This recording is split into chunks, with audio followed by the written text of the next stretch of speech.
Thank you, Mr. Chairman. I'd like to start by noting that yesterday I sent a letter to the FTC Chairman Simon demanding that the FTC focus on enforcing our consumer protection laws, and with consent, Mr. Chairman, I'd like to ask that that letter be entered into the record. Thank you very much. I'm concerned about the implicit bargain that consumers are being asked to ratify, by which they get supposedly free services but actually have enormous amounts of personal data extracted from them without knowing what exactly is going on. And Mr. DeVries, I'd like to begin at least with you and your company, the largest, arguably most powerful company in the world. I note in your testimony, your written testimony, you say for over 20 years now, our flagship products have been free. And then you go on to say, next paragraph, that Google clearly explains how it makes money and clearly explains how your products use personal information. And my question is that really true? Are any of those statements actually true? So let's take some examples. Let's start with location tracking. Let's start with your Android phones. Do you think the average consumer would be surprised to learn that her location is recorded and sent to Google hundreds of times every day, even when she is not using her phone? Thank you, Senator. I do think we take as strong an effort as possible to try to explain these things clearly. I understand that it's complicated, the way a mobile phone works. Do you think that she would be surprised to learn that even when she's not using the phone, an Android phone, Google is receiving information about where she is? For instance, it's every 4 minutes or 14 times an hour, roughly 340 times during a 24-hour period. That's without use of the phone. Do you think she'd be surprised to learn that?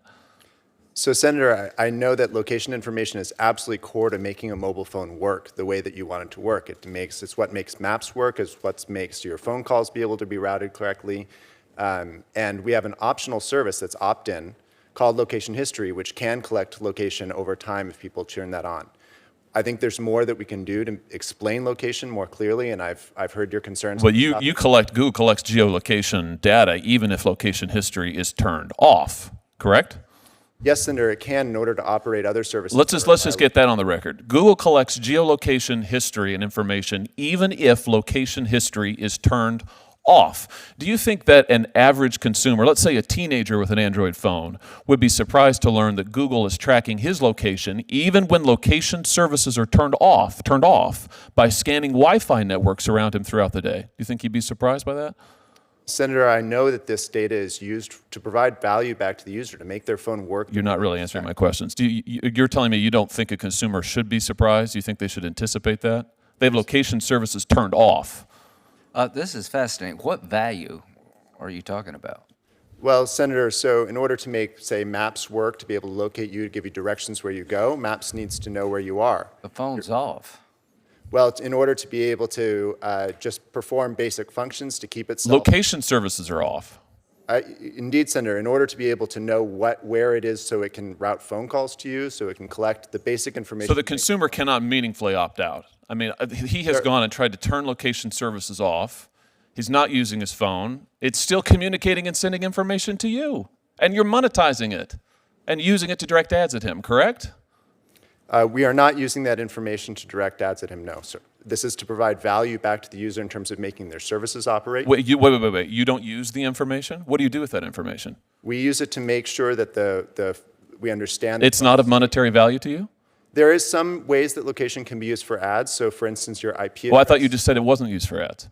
Senator, there's the kind of geolocation that's sent from the cell towers, from your GPS device, that's used for purposes that are really about making the phone operate. I'm happy to explain this in more detail. I understand it's a complicated topic and we could communicate it better. And I don't know that it is that complicated. I think when somebody turns off their user information, their location history, they expect the location tracking to be off.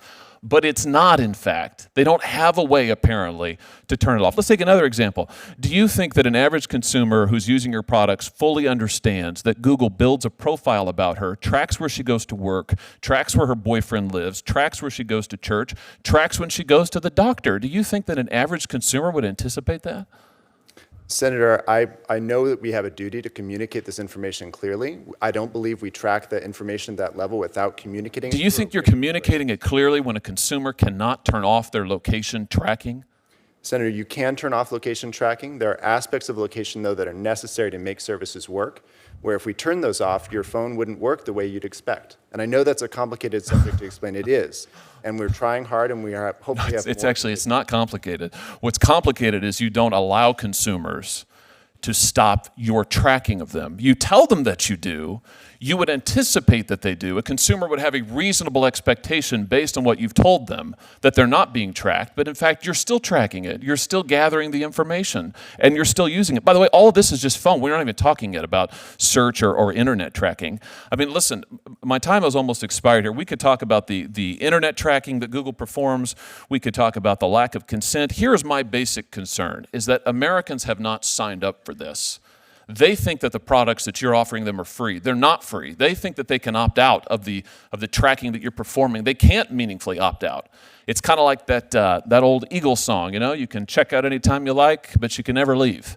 That's kind of what it's like dealing with your company. And that's a problem for the American consumer. It's a real problem. And for somebody who has 2 small kids at home, the idea that your company and others like it are sweeping up information to build a user profile on them that will track every step, every movement, and monetize that, and they can't do anything about it, and I can't do anything about it, that's a big problem that this Congress needs to address. Thank you, Mr. Chairman.